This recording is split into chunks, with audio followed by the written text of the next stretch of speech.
মানব জাতির অদম্য কৌতূহল এবং সাহসের গল্প আজ ধেয়ে চলেছে মহাবিশ্বের সীমানা ছাড়িয়ে।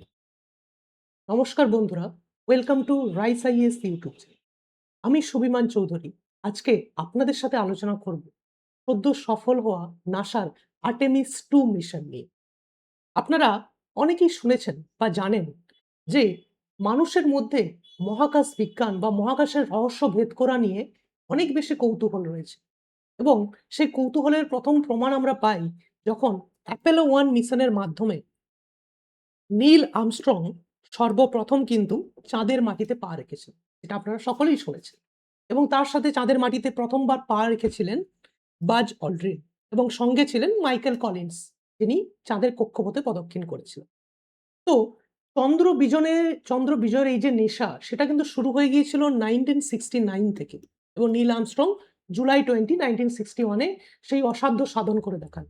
তারপর থেকে আমরা দেখতে পাই যে একের পর এক 12 জন অ্যাস্ট্রোনট কিন্তু চাঁদের মাটিতে পা রেখেছেন এবং প্রতিটি মিশনে যতগুলি অ্যাপোলো মিশন নাসা লঞ্চ করেছিল, প্রতিটি মিশনেই কিন্তু 2 জন করে অ্যাস্ট্রোনট চাঁদের মাটিতে পৌঁছেছেন এবং টোটাল অ্যাপোলো 11, 12, 14, 15 এবং 17 হয়েছে। এবং টোটাল ভিজিটর যদি আমরা দেখি 24 জন অ্যাস্ট্রোনট বা মহাকাশচারী কিন্তু চাঁদে পৌঁছেছেন এবং এদের মধ্যে 3 জন অ্যাস্ট্রোনট এমন রয়েছে যারা নিজেদের জীবনে 2 বার চাঁদে পৌঁছেছেন। ভাবুন তো কি অসাধ্য, অসাধারণ রেকর্ড। এবং সর্বশেষ 1972 সালটা ছিল 1972 সাল, যখন চাঁদের মাটিতে শেষবারের মতো পা রাখলেন হ্যারিসন স্মিথ। এটি ছিল অ্যাপোলো 17 অর্থাৎ অ্যাপোলো মিশনের শেষ পদক্ষেপ। তারপর থেকে আজ 54টি বছর কেটে গিয়েছে, কিন্তু চাঁদের মাটিতে পৌঁছানোর যে ইচ্ছে বা আকাঙ্ক্ষা, সেটা কিন্তু অপূর্ণই রয়ে গিয়েছে। সেটির সূত্র হয়েছে শুরু নাসার আর্টেমিস মিশনের মাধ্যমে। প্রথমে লঞ্চ হলো 2022 সালে আর্টেমিস 1 মিশন। এরপর আপনারা জানেন যে 2025 সালে এবং 2026 সালে কাজ শুরু হয় আর্টেমিস 2 মিশন নিয়ে এবং সদ্য সেই আর্টেমিস 2 মিশন সফল হয়েছে। এরপরে আর্টেমিস 3 রয়েছে, আর্টেমিস 4 রয়েছে এবং এইভাবে আর্টেমিস মিশনের শুরু হয়েছে। তো আমরা জেনে নেই যে আর্টেমিস 1 মিশনটা কি ছিল। তারপরে আমরা জানবো যে আর্টেমিস 2 মিশনের প্রতিটি পদক্ষেপ কি ছিল এবং কিভাবে মানুষ চাঁদকে প্রদক্ষিণ করে পুনরায় পৃথিবীর বুকে ফিরে এলো। চলুন জেনে নিই। আর্টেমিস 1 মিশন যে রকেটটির মাধ্যমে লঞ্চ হয়েছিল, সেই রকেটটির নাম হচ্ছে SLS রকেট। এটি হলো নাসার সবথেকে শক্তিশালী রকেট এবং যে স্পেসক্রাফটটির মাধ্যমে চাঁদে পৌঁছানো হয়েছিল, চাঁদের কক্ষপথে যে স্পেসক্রাফটটি পৌঁছেছিল কোনো মানুষ ছাড়াই, সেটির নাম ছিল ওরিয়ন। এটি হলো আর্টেমিস 1 মিশন। আর্টেমিস 1 মিশনের মূল লক্ষ্য এটাই ছিল যে আর্টেমিস 2 তে যখন অ্যাস্ট্রোনট বা মহাকাশচারীদের আমরা চাঁদের কক্ষপথে পৌঁছে দেব, তারা যেন সুস্থ এবং স্বাভাবিকভাবে ফিরে আসতে পারে। তারই ট্রায়াল ভার্সন হিসাবে কিন্তু আর্টেমিস 1 প্রজেক্টটি নাসা শুরু করেছিল এবং আমরা দেখতে পাচ্ছেন যে আর্টেমিস 1 এর যে স্পেসক্রাফট, যে শেষ অংশটি যেটি চাঁদকে প্রদক্ষিণ করে পুনরায় পৃথিবীতে প্রশান্ত মহাসাগরের সমুদ্রে এসে পড়েছিল, সেটি কিন্তু সঠিকভাবে ফিরে এসেছিল এবং সেটাকে উদ্ধার করে এর উপর অনেক রিসার্চ করা হয়েছে, যাতে মানুষ এর ভেতরে থেকে কিভাবে চাঁদকে প্রদক্ষিণ করে পুনরায় বিভিন্ন বাধা অতিক্রম করে পৃথিবীতে আবার ফিরে আসতে পারে। তো চলুন আমরা জেনে নেই যে আর্টেমিস 1 মিশনটি কিভাবে লঞ্চ হয়েছিল। দেখুন, প্রথমে কিন্তু সরাসরি আর্টেমিস 1 মিশন পৃথিবী থেকে লঞ্চ হয়ে সরাসরি কিন্তু লুনার সারফেস বা লুনার অরবিটে পৌঁছয়নি। প্রথমে পৃথিবীর আমেরিকা থেকে লঞ্চ হয়ে পৃথিবীকে একবার প্রদক্ষিণ করে তারপর চাঁদের দিকে অগ্রসর হয়েছে এবং চাঁদকে একবার প্রদক্ষিণ করে পুনরায় পৃথিবীতে ফিরে এসেছে। এইভাবে ট্র্যাজেক্টরিটা মেইনটেইন করা হয়েছিল। এর কারণ একটাই, যে যদি ল্যান্ডিং এর সরি এর কারণ একটাই যে যখন এই মিশনটি শুরু হয়েছিল, যদি মাঝপথে কোনোভাবে এই মিশনে কোনো ব্যাঘাত ঘটে বা টেকনিক্যাল গ্লিচ থাকে, অটোমেটিক্যালি যেন স্পেসক্রাফটটি পুনরায় পৃথিবীতে ফিরে আসতে পারে। এইভাবেই এই প্রজেক্টটাকে ডিজাইন করা হয়েছে। এবার চলুন আমরা জেনে নেই আজকের ভিডিওর যে মূল বিষয়, আর্টেমিস 2 প্রোগ্রামটা কি? কারা, কোন মহাকাশচারীরা এই অসাধ্য সাধন করে দেখান? দেখুন, আপনারা দেখতে পাচ্ছেন যে 4 জন অ্যাস্ট্রোনটকে নিয়ে কিন্তু আর্টেমিস 2 মিশন লঞ্চ হয়েছিল চাঁদের উদ্দেশ্যে এবং এই আর্টেমিস 2 মিশনের যে 4 জন অ্যাস্ট্রোনট ছিল, ওনাদের নাম কি? Wiseman, Victor Glover, Christiana coach এবং জেরেমি হ্যানসন। এনাদের মধ্যে ক্রিস্টিনা কোচ হলেন প্রথম মহিলা মহাকাশচারী যিনি চাঁদের কক্ষপথে পৌঁছলেন? আচ্ছা, আপনারা কমেন্ট বক্সে একটা প্রশ্নের উত্তর দিন তো। পৃথিবীর প্রথম মহিলা মহাকাশচারীর নাম কি? পৃথিবীর প্রথম মহিলা মহাকাশচারী বা ওমেন অ্যাস্ট্রোনটের নাম কি?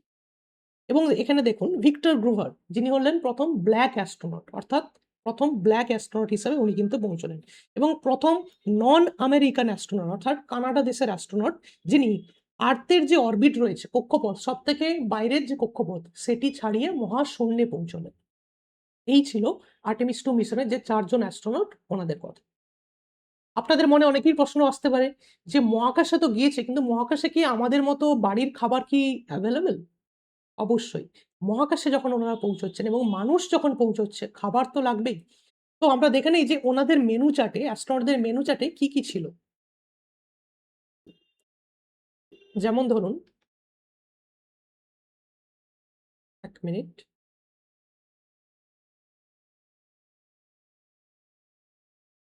দেখুন ওনাদের যে মেনু চার্ট, সেই মেনু চার্টে কিন্তু আমাদের পরিচিত অনেক কিছুই আপনারা দেখতে পাবেন। যেমন coffee, green tea, mango piece, smoothie, drink, wheat flat bread, vegetables, almond, cashew এই ধরনের কিন্তু খাবার সবকিছুই এভেইলেবল ছিল। এবার চলুন জেনে নেই যে আর্টেমিস 2 মিশনটি কেন এতটা বৈচিত্র্যময়, কেন মহাকাশ বিজ্ঞানের ক্ষেত্রে অনেক বেশি গুরুত্বপূর্ণ।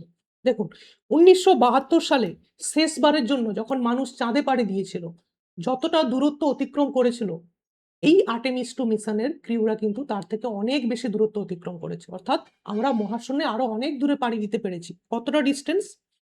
প্রায় ৪,১৩,৬০০ কিলোমিটার ফ্রম দি আর্থ। পৃথিবীর সারফেস থেকে ৪,১৩,৬০০ কিলোমিটার পাড়ি দিয়েছে।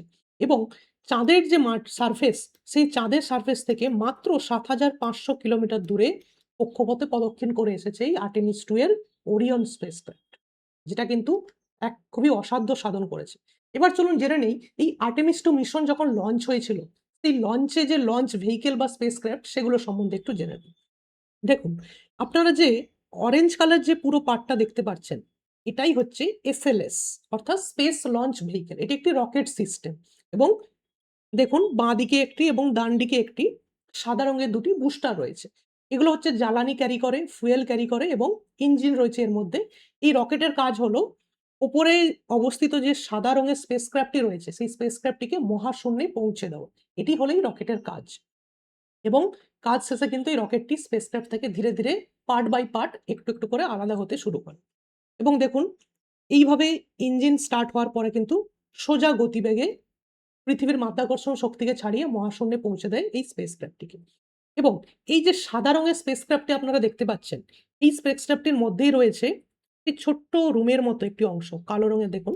এটাই হচ্ছে ক্রিউ মডিউল। ক্রিউ কথার অর্থ হচ্ছে মহাকাশচারীরা যেখানে অবস্থান করছেন। এই ক্রিউ মডিউলেই কিন্তু ৪ জন মহাকাশচারী এর মধ্যে রয়েছে। এবং ওপরের এই যে অংশটা, এটি আরেকটি অংশ। আপনারা যদি আরো ভালোভাবে দেখতে চান দেখুন, ওপরের এই যে অংশটি, এটি হচ্ছে অ্যাবট মোটর এবং জেটিসন মোটর এবং অল্টিটিউড কন্ট্রোল মোটর। এটির কাজ কি?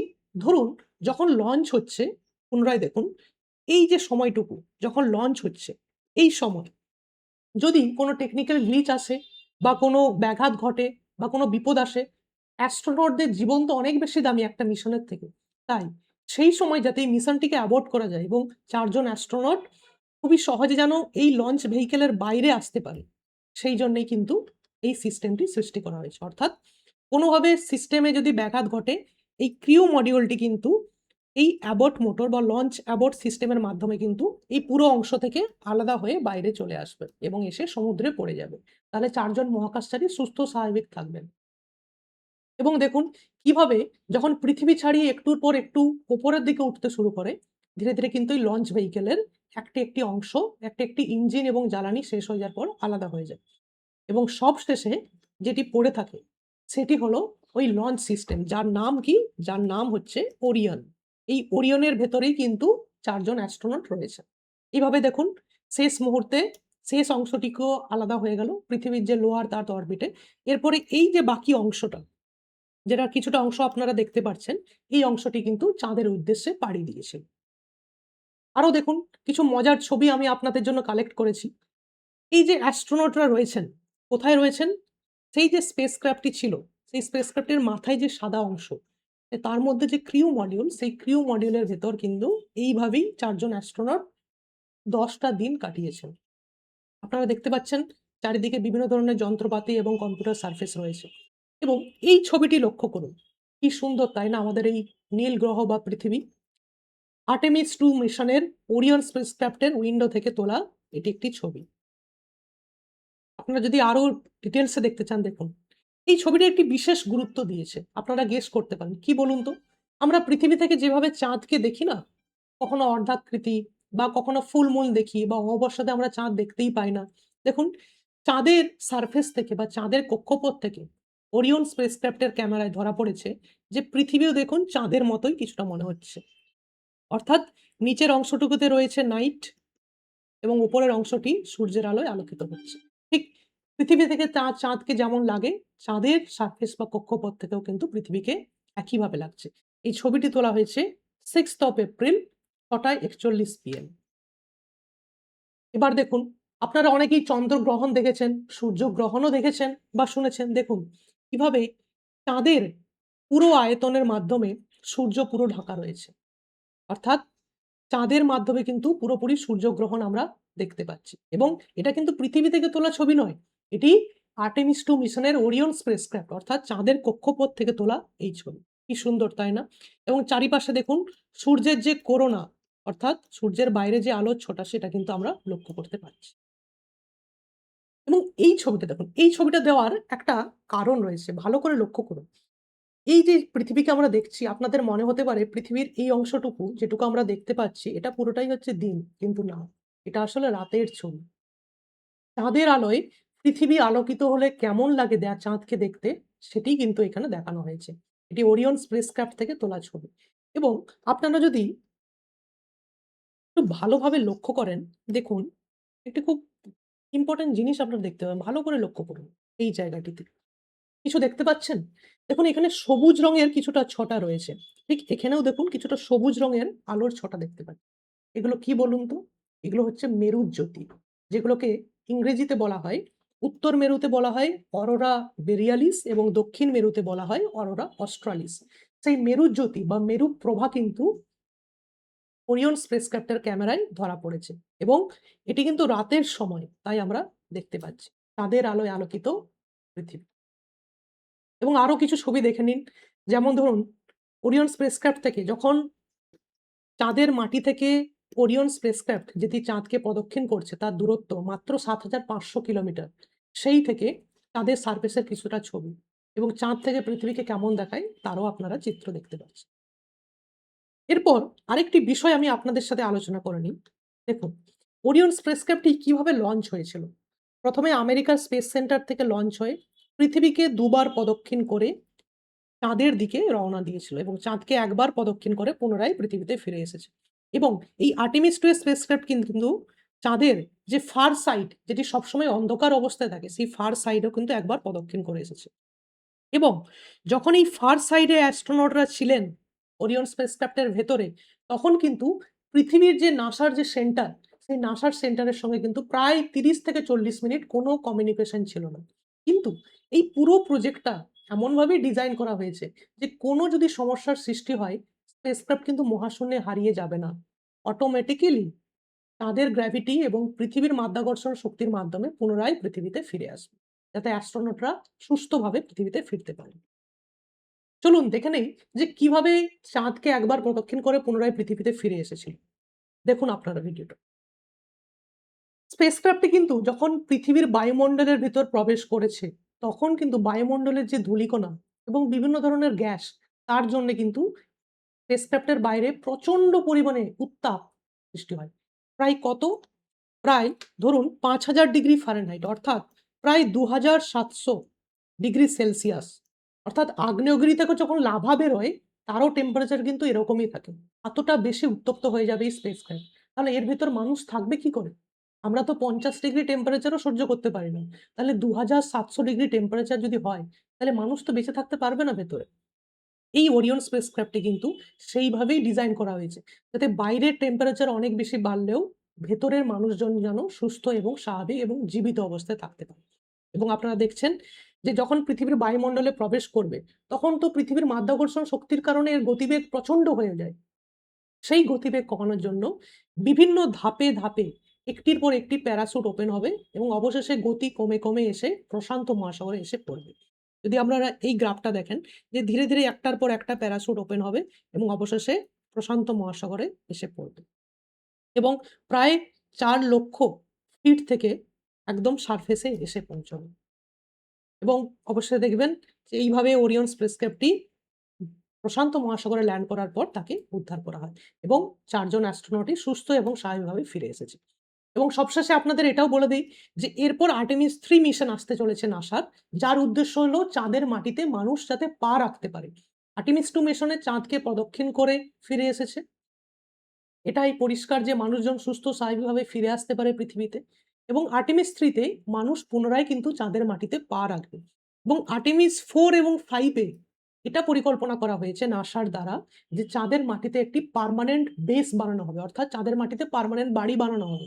যাতে অ্যাস্ট্রোনটরা ওখানে গিয়ে থাকতে পারেন, রিসার্চ করতে পারেন এবং ভবিষ্যতে যখন পৃথিবী থেকে বিজ্ঞানীরা মঙ্গলের দিকে বা অন্য কোনো গ্রহে পাড়ি দেবেন, তখন কিন্তু চাঁদের মাটিতে কিছুদিনের জন্য থেকে একটা বেস ক্যাম্প হিসেবে ইউজ করতে পারেন। যাতে পৃথিবী থেকে লঞ্চ ভেহিকেল চাঁদে পৌঁছে সেই চাঁদ থেকে জ্বালানি, ফুয়েল বা যন্ত্রপাতি বা সিস্টেম সার্ভিস করে পুনরায় মঙ্গলের উদ্দেশ্যে পৌঁছে দিতে পারে। অর্থাৎ মিডিলে একটা বেস পয়েন্টের প্রয়োজন, বিজ্ঞানীরা এটা বুঝতে পেরেছেন।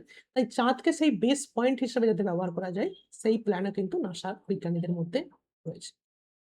আশা করি ভিডিওটা আপনাদের ভালো লাগলো। অনেক নতুন বিষয় আপনারা খুব সহজভাবে যাতে বুঝতে পারেন আমি সেই চেষ্টাই করেছি। যদি ভালো লেগে থাকে লাইক, শেয়ার এবং সাবস্ক্রাইব করে দেবেন। Thank you.